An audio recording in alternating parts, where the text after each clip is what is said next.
بسم اللہ الرحمن الرحیم۔ یہ چیپٹر اس چیز کے متعلق ہے جسے ہم سب جانتے ہیں، دیکھ سکتے ہیں، چھو سکتے ہیں، اور یہیں سے ہی ہماری پیدائش بھی ہوئی ہے، یعنی کہ زمین۔ لیکن زمین آخر کہتے کسے ہیں؟ زمین ایکچولی فارسی زبان کا لفظ ہے جس کا مطلب ہے خشک اور سخت مٹی جس پر قدم رکھ کر کھڑے ہوا جا سکے۔ لیکن زمین تو ایک بڑا ہی سادہ سا لفظ ہے روزمرہ کی زبان کا۔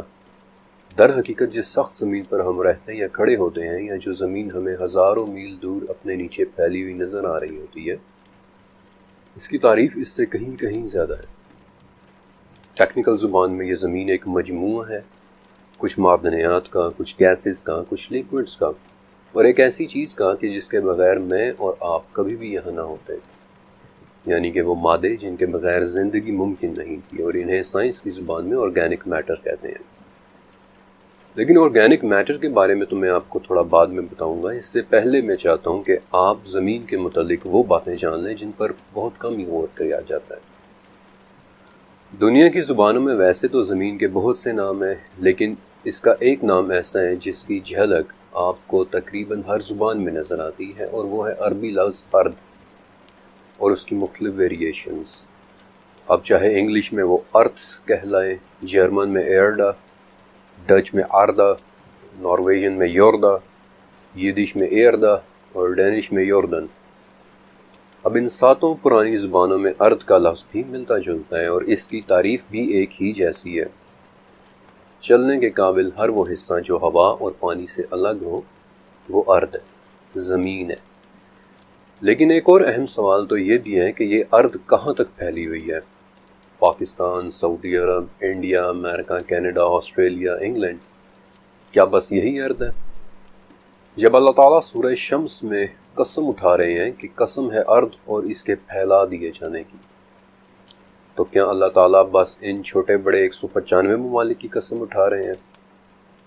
جس ارض پر اس وقت میں اور آپ رہ رہے ہیں، اس کی 90% چٹانیں بیسالٹ سے بنی ہوئی ہیں۔ بیسالٹ دراصل ایک پتھریلا سا ایلیمنٹ ہے، جیسے گرینائٹ یا سنگ مرمر وغیرہ ہوتا ہے۔ اب اگر اس ارض کی 90% چٹانیں بیسالٹ کی بنی ہوئی ہیں، تو چلیں تھوڑی دیر کے لیے مان لیتے ہیں کہ ارض بیسالٹ ہی کا دوسرا نام ہے۔ اب مجھے یقین ہے کہ آپ سب نے رات کے وقت 14ویں کا چاند بھی دیکھا ہوگا، لیکن کیا کبھی آپ نے سوچا کہ اس پر نظر آنے والے یہ کالے دھبے کیا ہیں؟ چاند کے ان کالے دھبوں کو لونر ماریا کہتے ہیں، اور یہ دھبے دراصل اسی بیسالٹ کے وسیع و عریض رقبے پر پھیلے ہوئے میدان ہیں، وہی بیسالٹ کے جو ہماری ارض میں ہے۔ اس کا مطلب تو یہ ہوا کہ ٹیکنیکلی چاند کی زمین بھی ارض ہی کہلائے گی۔ چاند کے علاوہ بھی آپ کو ایک مثال دے دیتا ہوں کہ پاکستان میں فجر اور مغرب کے وقت ایک بہت چمکدار سے ستارہ نظر آتا ہے، جو ایکچولی ایک ستارہ نہیں ہے بلکہ ایک سیارہ ہے جسے وینس کہتے ہیں۔ 70s اور 80s میں رشیا نے اس سیارے یعنی کہ اس پلانٹ پر 5 وینارا مشنز بھیجے تھے، اور پتہ یہ چلا کہ اس سیارے پر درجنوں کلومیٹر موٹے بادلوں کی ایک تہہ ہے جس کے نیچے 80% وینس اسی بیسالٹ کا بنا ہوا ہے، جس بیسالٹ کی ہماری اپنی زمین ہے، یعنی کہ ٹیکنیکلی وینس بھی ارض ہی کا حصہ ہے، بادلوں سے ڈھکی ہوئی ایک ارض۔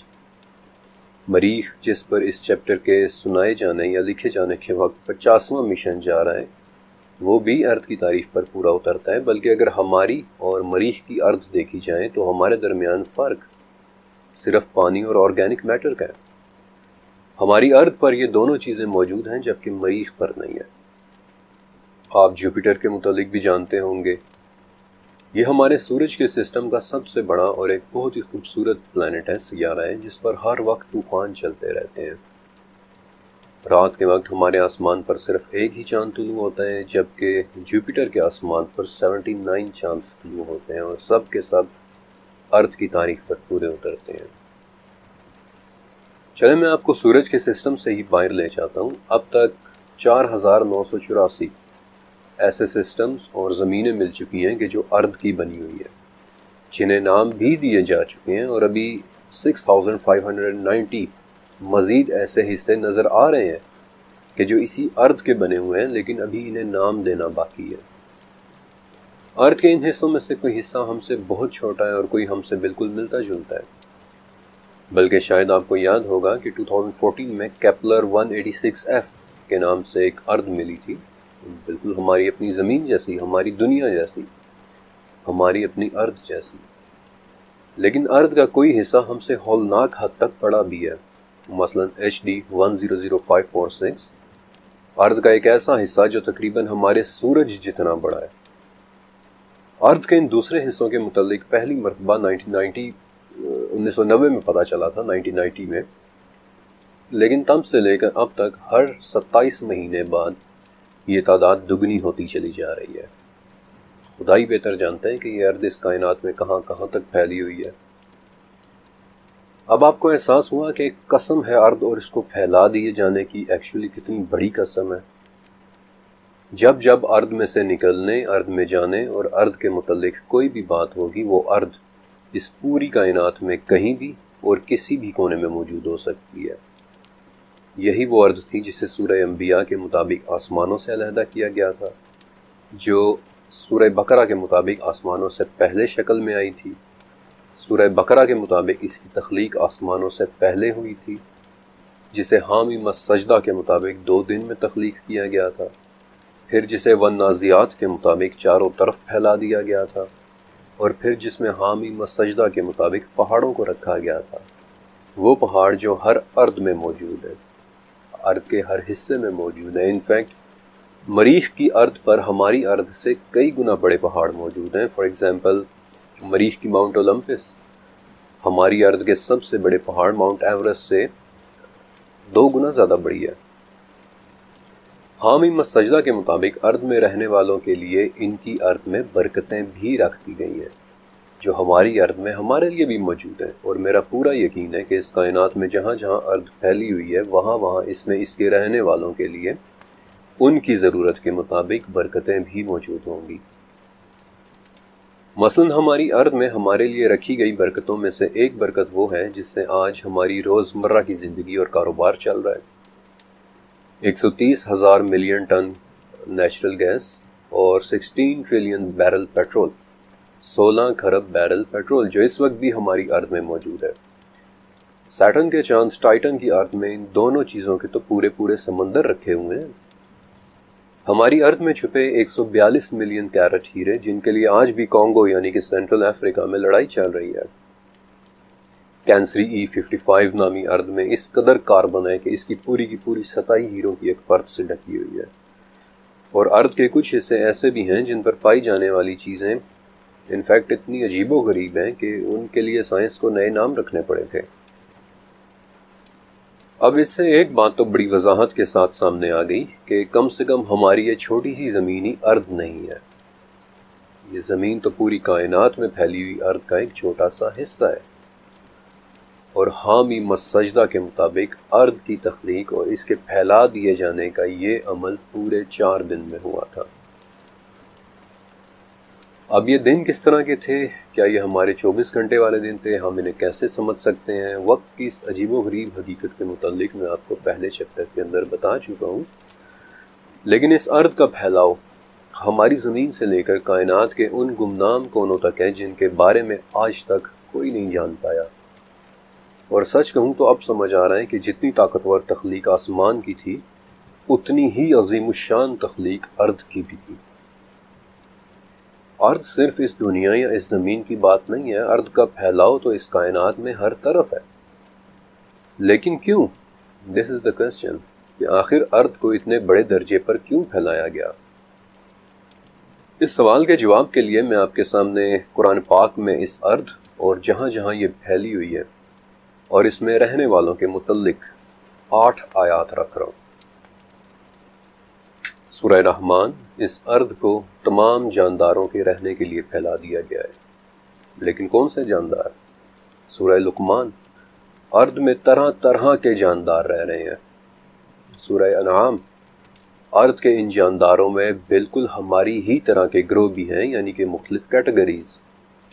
سورہ یاسین، ہماری طرح ارض میں جہاں جہاں جاندار موجود ہیں وہ بھی ہماری طرح جوڑوں ہی میں تخلیق ہوئے ہیں۔ بلکہ سورہ یاسین ہی کے مطابق ارض میں جانداروں کے علاوہ ان چیزوں کے جوڑے بھی ہیں جنہیں ہم جانتے تک نہیں۔ سورہ نحل ان جانداروں کے مختلف رنگ اور مختلف شکلیں ہیں۔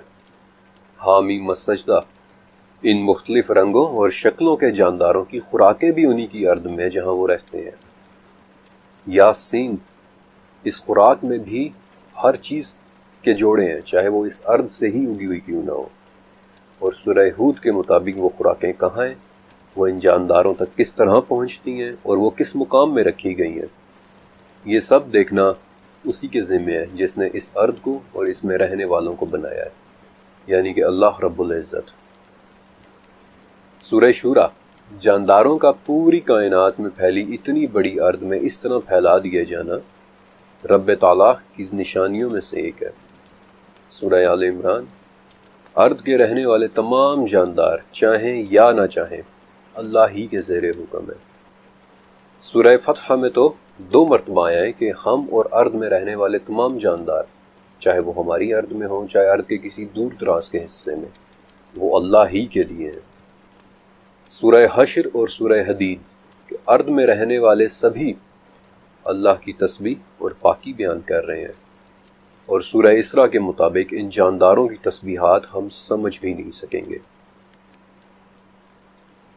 شاید اب آپ احساس کر پائیں کہ ارض کا کانسیپٹ کس قدر عظیم ہے۔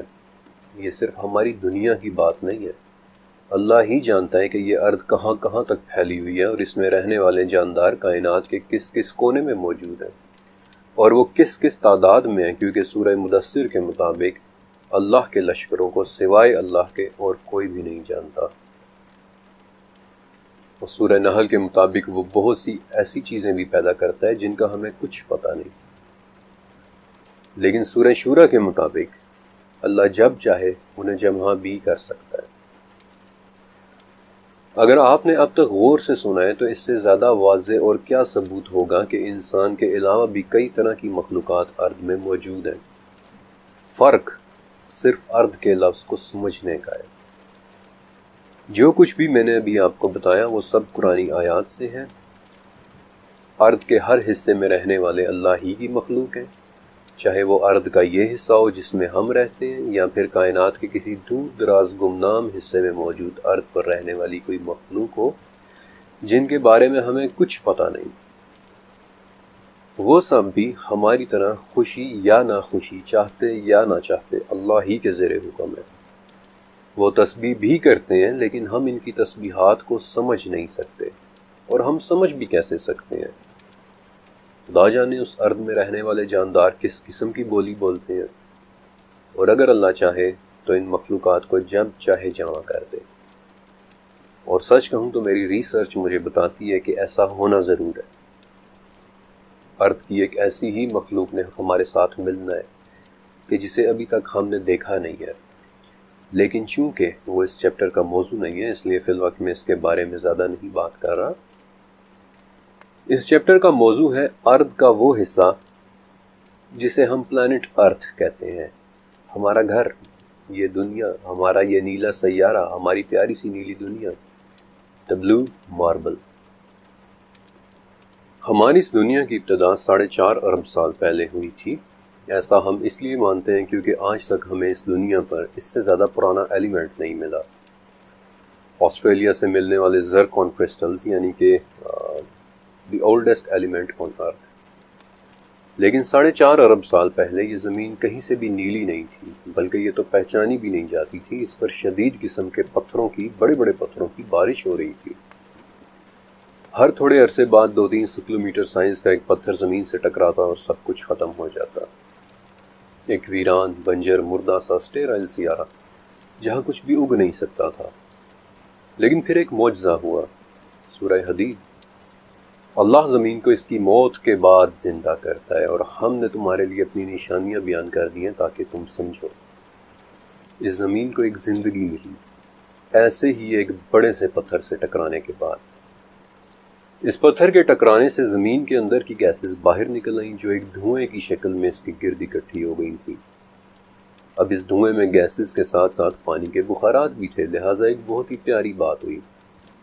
زمین کا ایٹماسفیئر بننا شروع ہوا، زمین ٹھنڈی ہونا شروع ہوئی، اور اس دھوئیں میں موجود بخارات بارش کی طرح زمین پر برسنے لگے، اور پھر وہ ہوا جس کا ذکر سورہ نحل، سورہ عنکبوت اور سورہ جاثیہ تینوں میں ہے، کہ اللہ ہی تو ہے جس نے آسمان سے پانی اور جو کچھ بھی چاہا اسے اتار کر زمین کو اس کی موت کے بعد زندہ کیا۔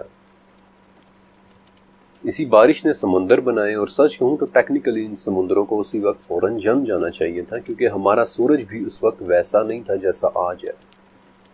وہ بھی نیا پیدا ہوا ایک ستارہ تھا جس کی روشنی اور حدت آج کے مقابلے میں 30% کم تھی، لیکن پھر بھی ہمارے سمندر جمے نہیں، اور یہ ایک معجزہ ہی تھا۔ لیکن میرے نزدیک ایسا ہونے کی وجہ سورہ نمل کی 61 آیت میں ہے کہ اللہ نے زمین کو قرار دیا، اسے سٹیبل کیا، اس نے زمین میں پانیوں کو جاری کیا، اس نے پہاڑ بنائے اور دو سمندروں کے درمیان رکاوٹ بنائی۔ اللہ ہی بہتر جانتا ہے کہ اس نے ان پانیوں میں ایسی کون سی رکاوٹیں رکھی تھی کہ اتنی سردی کے باوجود وہ سمندر نہیں جمے، پانی جاری رہے، اور ان پانیوں کا جاری رہنا ضروری بھی تھا کیونکہ ان میں زندگی پیدا ہونی تھی۔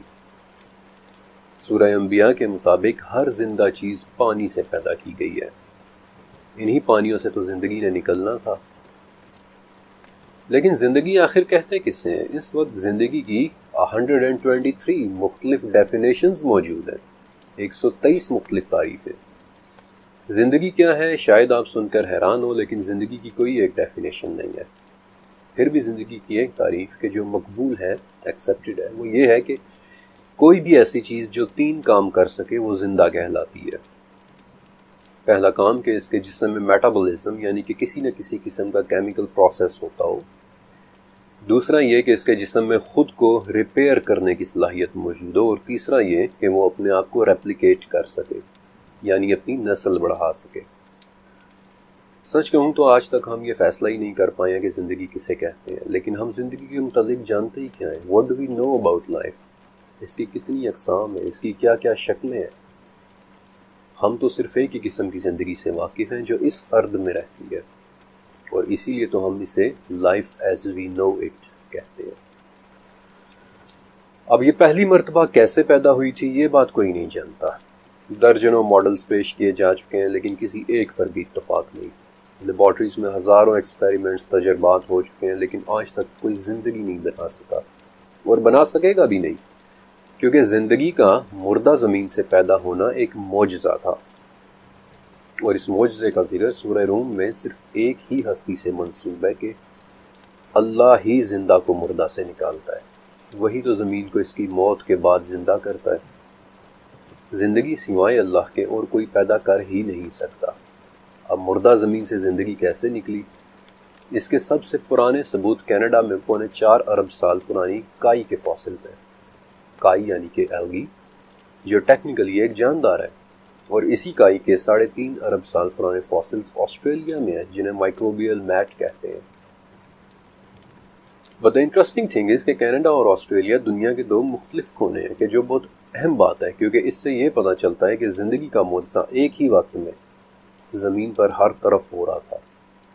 پانیوں کے اندر، سمندروں کے نیچے، زمین کے جن ایلیمنٹس سے زندگی پیدا ہوئی انہیں ہم آرگینک میٹر کہتے ہیں۔ لیکن میں آپ کو ایک بہت دلچسپ بات بتاتا ہوں کہ اس آرگینک میٹر کا ایک حصہ گلائسین سن 2009 میں ایک دمدار ستارے یعنی کومیٹ وائلڈ 2 کے اوپر بھی ملا تھا۔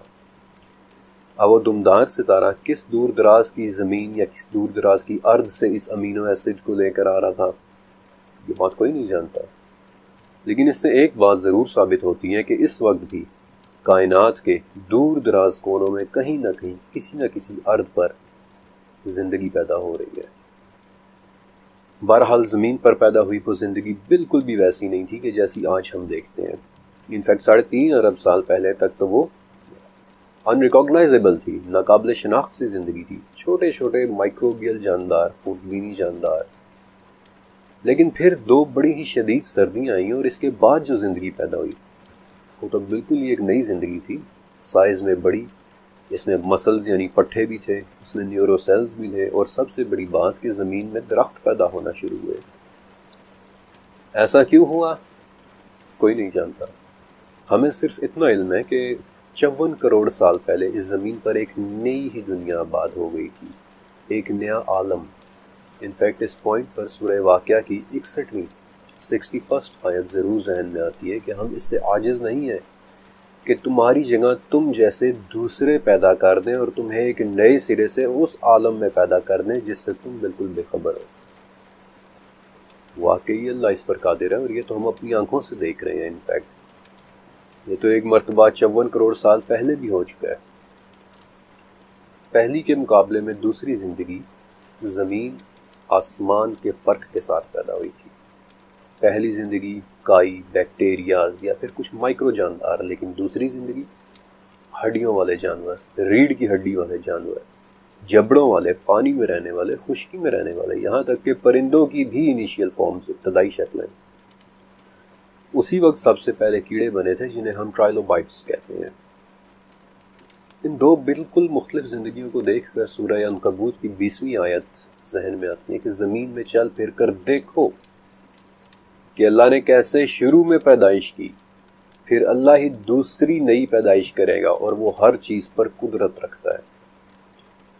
یہی وہ زندگی تھی کہ جس میں بعد میں ڈائناسورز پیدا ہوئے، ٹائٹانو بوا جیسے بڑے بڑے اژدہے، نہایت ہی خوفناک قسم کے میگاتھیریم چوہے، میگالوڈون شارکس، بیسیلیوسورس نامی ایک ہیبت ناک مخلوق کہ جو گہرے سمندروں میں راج کرتی تھی، اڑنے والے کوئٹزل ڈائناسورز، عجیب و غریب ٹائٹانس ٹیرر برڈز۔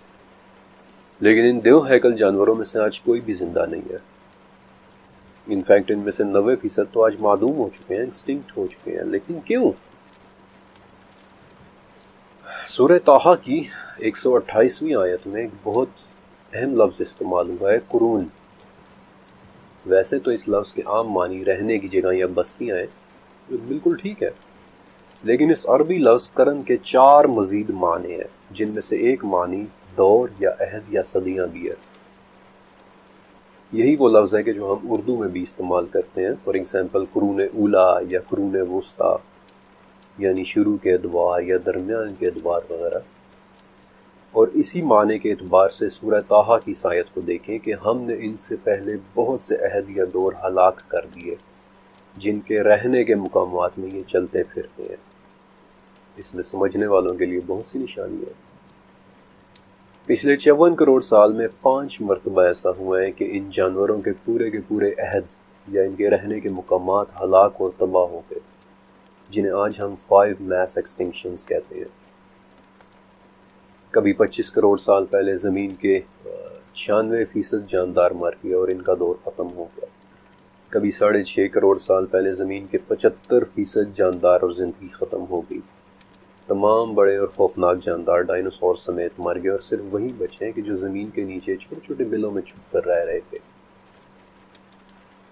اور اس کے بعد زمین پر ایک ایسی چیز پیدا ہوئی کہ جو شاید اس سے پہلے کبھی پیدا نہیں ہوئی تھی، اور اس چیز کی پیدائش کا ذکر سورہ اعلیٰ میں اللہ کی تعریف کے ساتھ ہے کہ اپنے بلند رب کی پاکیزگی بیان کر، جس نے تخلیق کی، جس نے صحیح اندازہ کیا اور پھر راہ دکھائی، وہ بلند رب جس نے تازہ گھاس پیدا کی۔